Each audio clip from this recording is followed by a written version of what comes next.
नमस्कार दोस्तों, आज की कहानी है सास बहू। गांव के एक छोटे से घर में राम प्रसाद और उसकी पत्नी कमला रहते थे। उनका इकलौता बेटा राकेश शहर में नौकरी करता था। कुछ साल पहले ही राकेश की शादी सुशीला से हुई थी। सुशीला पढ़ी लिखी और समझदार लड़की थी। शुरू शुरू में सब कुछ ठीक रहा, लेकिन जैसे जैसे समय बीता घर में छोटे छोटे झगड़े होने लगे। कमला, जो राकेश की माँ थी, ने अपनी पूरी जिंदगी बेटे और घर को संभालने में लगा दी थी। उसे उम्मीद थी कि बहू आएगी तो घर में नई रौनक आएगी। लेकिन कभी कभी पीढ़ियों के बीच सोच का फर्क रिश्तों में दूरी पैदा कर देता है। सुशीला चाहती थी कि घर का हर काम नए ढंग से हो, जबकि कमला पुराने तरीकों से जुड़ी हुई थी।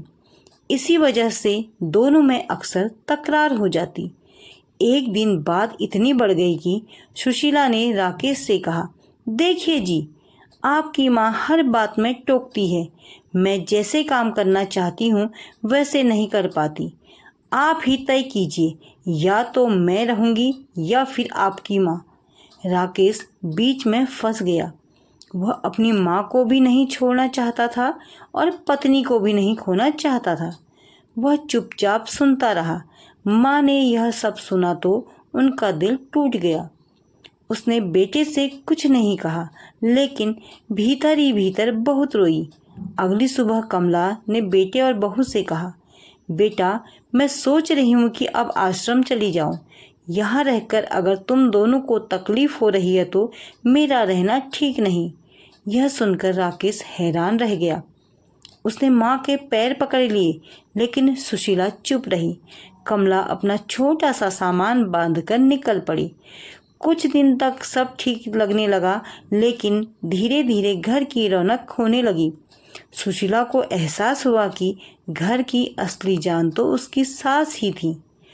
उनके बिना घर वीरान सा लगता था। खाना बनाते समय उसे याद आता कि सास किस तरह स्वादिष्ट व्यंजन बनाती थी।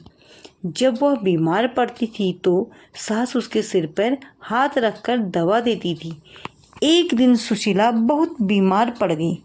बुखार से कांपते हुए उसने राकेश से कहा, अगर माँ होती तो मेरा इतना ध्यान रखती कि मैं इतनी तकलीफ में नहीं रहती। मैंने बहुत बड़ी गलती की है। राकेश ने उसी समय निर्णय लिया कि वह माँ को वापस लाएगा।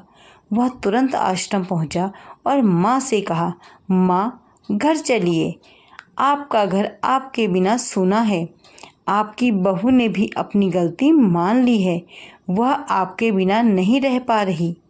माँ ने बेटे की आंखों में आंसू देखे और अपने दिल का दर्द भूल गई। वह बोली, बेटा, माँ कभी भी बच्चों से नाराज नहीं रहती। अगर मेरी वजह से तुम्हें तकलीफ हुई है तो मुझे माफ़ कर देना। घर लौटते ही सुशीला माँ के पैरों में गिर पड़ी और बोली, माँ, मुझे माफ़ कर दीजिए। मैं आपकी जगह कभी नहीं ले सकती, लेकिन आपकी बेटी बनकर ज़रूर रहना चाहती हूँ। उस दिन के बाद घर में प्यार और अपनापन लौट आया। सास बहू ने मिलकर घर संभालना शुरू किया। अब दोनों मिलकर काम करती और राकेश को लगता मानो उसका घर सचमुच स्वर्ग बन गया हो।